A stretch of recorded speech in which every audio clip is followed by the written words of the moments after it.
नमस्कार मित्रांनो. दुर्गा या मालिकेच्या आजच्या भागात आपण बघणार आहोत कालिंदीच बेबीमा आहे हे सिद्ध झाल्यानंतर पुढे दुर्गा कालिंदीला म्हणते की आता तूच सांग खरं काय. त्यावर बेबीमा म्हणते की सांगते, ही मुलगी जे काही बोलत आहे ते सगळं खरं आहे. मीच या मुलीचं अपहरण केलं होतं व तिला जीवे मारण्याचा प्रयत्न केला होता. त्यावर अभिषेक खूप रागावतो आणि म्हणतो की हे बघ, तू केवळ बाई आहेस म्हणून मी माझ्या रागावर कंट्रोल करतो, नाहीतर. पुढे अभिषेक माईसाहेबांना विचारू लागतो, माईसाहेब तुम्ही तर तिथे होता ना, मग तुम्ही का काही बोलल्या नाही. त्यावर माईसाहेब बोलल्या की खरंच मला यातलं काहीच माहीत नाही. बेबी मला म्हणू लागतात की बेबी मा काय आहे हे, आम्हाला तुम्हाला मैत्रीण म्हणून घ्यायची सुद्धा लाज वाटते. त्यावर दादासाहेब म्हणतात, रेवतीबाई, आधी लाज आणणारी कामं करायची आणि मग लोकांना शिव्या घालायच्या. इकडे अभिषेक दुर्गाची माफी मागतो व म्हणतो की मला आता खात्री पटली आहे की तूच माझी खरी दुर्गा आहेस. दादासाहेब बेबी मला म्हणता की मोहित्याचं सोन्याचं अपहरण करण्याचा प्रयत्न केलाय तुम्हाला तुम्हाला पोलिसात दिलं पाहिजे. त्यावर जग्गू मामा म्हणतो की हा हा दादासाहेब तुम्ही एकदम बरोबर बोलताय, हिला ना पोलिसात दिलं पाहिजे आणि खडी फोडायला लावली पाहिजे. काय गये, मोहित्यांच्या घरात राहून त्यांच्या विरुद्ध कटकारस्थान करायला लाज नाही वाटत का तुला, चल घराच्या बाहेर चल. असं म्हणून बेबी मला तिथून जग्गू बाहेर घेऊन जातो. घायाळ खेळाडू आहे, आता तुमचा काय उपयोग आमच्या टीममध्ये. त्यावर बेबीमा रागवते. पुढे जग्गूमामा म्हणतो की तेव्हा जग्गूमामा बेबीमाला म्हणतो की तुम्ही इथून लवकर जा, नाहीतर ती दुर्गा तुमचा जीव घेईल. त्यावर बेबीमा बोलते की मी गेल्यावर तुमचं कसं होईल. तेवढ्यात अजिंक्य तिथे येतो आणि विचारू लागतो की काय चाललंय तुमचं आणि ह्या बेबीमा इथे कशा. त्यावर जग्गूमामा म्हणतो की हा कालच आल्या त्या. पुढे अजिंक्य विचारतो की यांनी कालिंदी मावशीसारखे कपडे का घातले. त्यावर जग्गूमामा म्हणतो की ह्या कधी कधी असे कपडे घालतात. असं म्हणून जग्गूमामा बेबीमाला तिथून लवकर जायला सांगतो. इकडे दादासाहेब रेवतीबाईला म्हणतात की रेवतीबाई, आम्ही किती वेळेस तुम्हाला बजावलं की तुम्ही वाकड्या चाली खेळणं बंद करा, तरी पण तुम्ही तुमच्या मनाला वाटेल तेच करत असतात. त्यावर रेवतीबाई बोलतात की आम्ही कुठं काय केलं, जे काही केलंय ते सगळं बेबीमाने केलंय. त्यावर दादासाहेब हसून म्हणतात की रेवतीबाई, एवढा निरागस चेहरा करू नका, तुम्हाला शोभत नाही. आम्ही तुम्हाला चांगलं ओळखतो. जी बाई एका मुलीला डोंगराच्या कडेवरून ढकलून देऊ शकते ती कुठल्याही थराला जाऊ शकते. त्यावर रेवतीबाई बोलू लागतात की एवढंच आम्हाला जर ओळखता मग तुम्हाला हे पण माहिती पाहिजे होतं की आम्ही जे काही करतोय ते या घरातल्यांसाठी करतोय आणि या घरातल्यांची काळजी आहे म्हणून करतोय. साहेब पुढे बोलू लागतात की तुम्हाला फक्त स्वतःची काळजी आहे. हे जे किडनॅपिंगचं कारस्थान तुम्ही केलं आहे ना, ते एक दिवस तुमच्या अंगाशी येणार. त्यावर माईसाहेब बोलू लागतात की त्या पोरीला ह्या घरातून काढण्यासाठी मला जे जे करावं लागेल ते ते मी करेल. पुढे माईसाहेब बोलू लागतात की प्रश्न फक्त दुर्गाला घराबाहेर काढण्याचा नाही दादासाहेब, तुम्हाला जर तिचं सत्य कळालं तर तुमच्या पायाखालची जमीन सरकेल. त्यावर दादासाहेब म्हणतात की असं काय आबाळ कोसळणार आहे सांगा तरी. त्यावर माईसाहेब म्हणतात की राहू द्या, आता एवढंच सांगतो की आमच्यावर विश्वास ठेवा. माईसाहेब म्हणतात की आम्ही जर येळीच पाऊल उचललं नाही ना, तर ती पोरगी या घराला कच्चं खाऊन घेईल. त्यावर दादासाहेब म्हणतात की ती पोरगी आणि घराला कच्चं खाऊन टाकेल. रेवतीबाई, इतकी वर्ष आम्ही राजकारणात गोट्या नाही खेळल्या. त्यावर माईसाहेब म्हणतात की आम्ही तुमच्या पाठीशी उभे होतो म्हणून तुम्ही एवढा दिवस तरलात.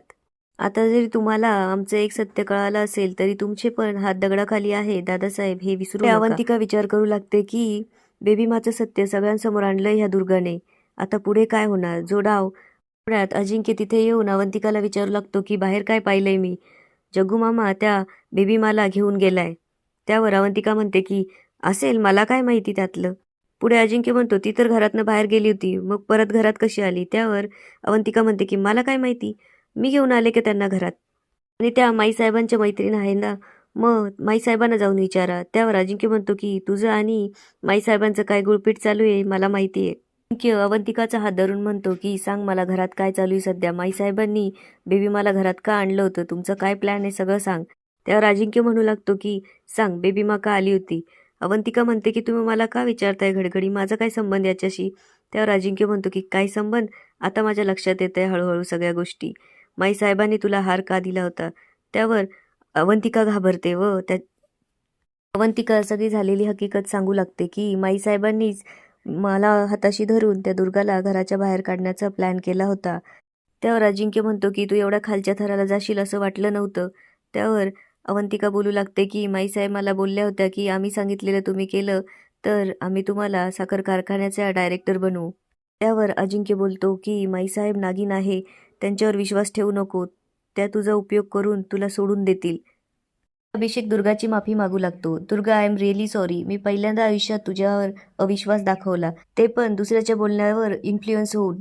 त्यावर दुर्गा म्हणते की कधी कधी आपण काय विचार करतो ते आपल्यालाच कळत नाही, पण मला खात्री होती की माझी बाजू खरी आहे. अभिषेक बोलतो की सगळं असंच साठत गेलं ना, समजलंच नाही. माझा इव्हेंट कॅन्सल झाला, मी घरी आलो त्यावेळेस तू नव्हती.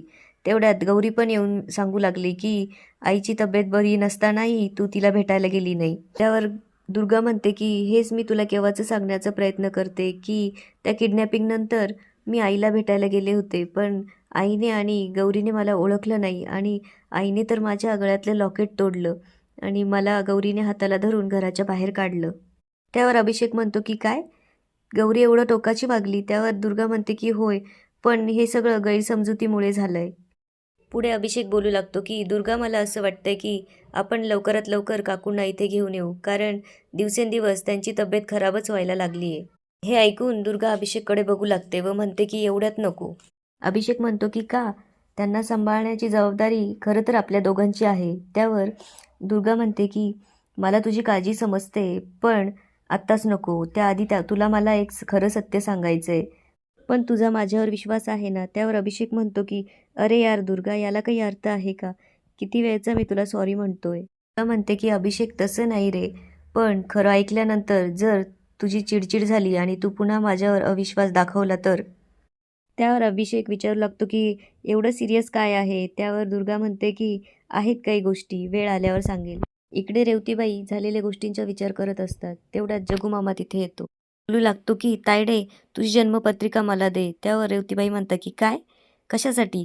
तेव्हा जगूमामा म्हणतो की एखाद्या गुरुजीला दाखवतो आपल्या मागे काय साडेसाती चालली आहे. त्यावर रेवतीबाई जग्गूमामाला म्हणतात की जग्गू, काय चाललंय तुझं हे? त्यावर जग्गूमामा बोलू लागतो की नाहीतर काय तायडे, बेबी मा आपल्याला काय बोलली होती, मी तुमच्या घराचे वासे फिरवील, त्या दुर्गाला घरातल्या बाहेर काढेल.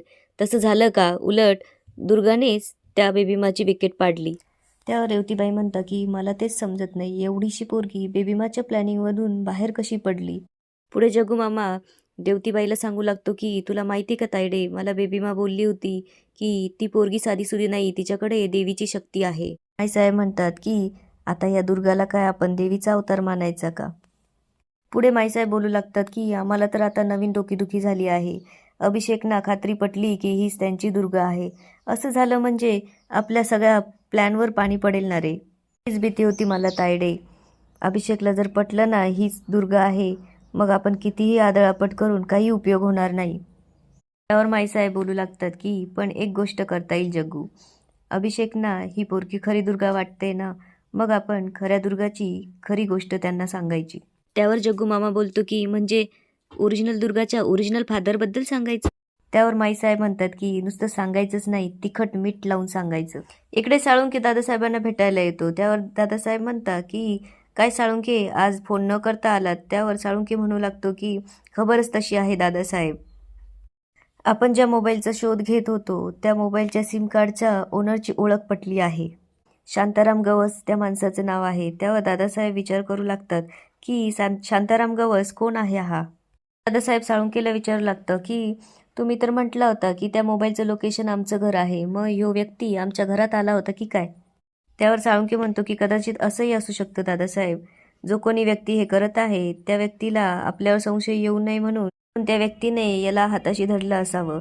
त्यावर दादासाहेब म्हणतात की बरं बरं, आत्ता सगळा खेळ लक्षात आलाय आमचा. पुढे दादासाहेब साळुंकेला म्हणतात की त्या शांताराम गवसला हुडकून काढा, त्याचं काय करायचं पुढे आम्ही बघू. इकडे अजिंक्य दुर्गाला म्हणत असतो की दुर्गा, माईसाहेब इतकी नीचबाई आहे ना, ती तुला संपवण्यासाठी कोणत्याही थराला जाऊ शकते. त्यावर दुर्गा बोलते की माईसाहेबांचा नीचपणा मला चांगला माहीत आहे, पुरात हार मानणार नाही. त्यावर अजिंक्य म्हणतो की तुला संपवण्यासाठी माईसाहेबांनी टीम तयार केली होती, त्यात अवंतिका पण होती, आणि जो तो हार तुझा चोरीला गेला होता ना, ते कारस्थान सुद्धा माईसाहेबांनीच केलं होतं. दुर्गाला खरं काय ते समजतं आणि याच ठिकाणी आजचा एपिसोड संपतो.